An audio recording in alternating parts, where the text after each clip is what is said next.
Fidèle à son engagement en faveur de l'éducation et du développement de la jeunesse, le gouverneur du Sud Kivu, le professeur Jean-Jacques Purusi Sadiki, a supervisé ce lundi le déroulement des épreuves et des examens d'État édition 2025 dans plusieurs centres de la ville d'Uvira, relevant des provinces éducationnelles 2 et 3. Alors que la ministre provinciale de l'EPST, Mme Catherine Tijanga Balemba, au nom de l'autorité provinciale, procédait simultanément au lancement officiel des épreuves à Baraka, le gouverneur a quant à lui tenu à s'assurer personnellement du bon déroulement des examens dans les centres d'Uvira, démontrant ainsi son attachement profond à la réussite scolaire des élèves du Sud Kivu, malgré la situation de guerre dans laquelle il passe ses épreuves. Dans les différents centres visités, le chef de l'exécutif provincial s'est dit satisfait des conditions d'organisation et de passation des épreuves. Il a salué l'implication des autorités éducatives locales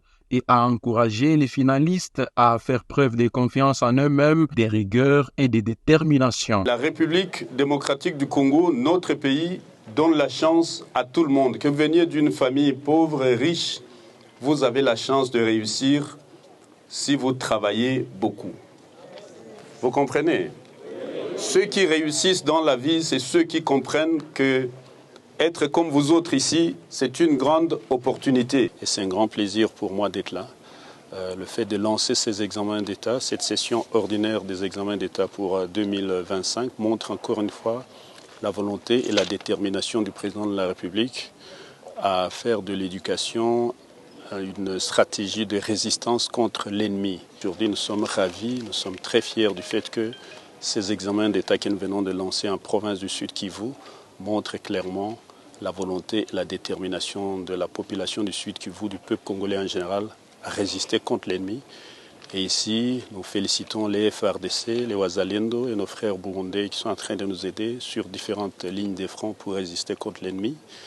Et donc c'est ici un grand plaisir de dire à tous les enfants, à tous les jeunes congolais qui passent les examens d'État, de travailler dur, de mériter la confiance que la République passe en eux et de comprendre que l'avenir s'écrira avec ces jeunes, ceux qui sont les dirigeants de demain. Le gouverneur a également rendu un vibrant hommage au président de la République, Félix Antoine Tshisekedi Tshilombo, pour sa vision d'une éducation comme pilier de la reconstruction nationale et rempart contre l'obscurantisme et l'insécurité. Il a salué la régularité du calendrier scolaire malgré les multiples défis, notamment l'agression persistante du pays par le rebelle de la FC-23. À cette occasion, il a également félicité la première ministre, Mme Judith Suminwa Tuluka, ainsi que la ministre nationale de l'EPST pour leur engagement à maintenir l'école debout malgré l'instabilité sécuritaire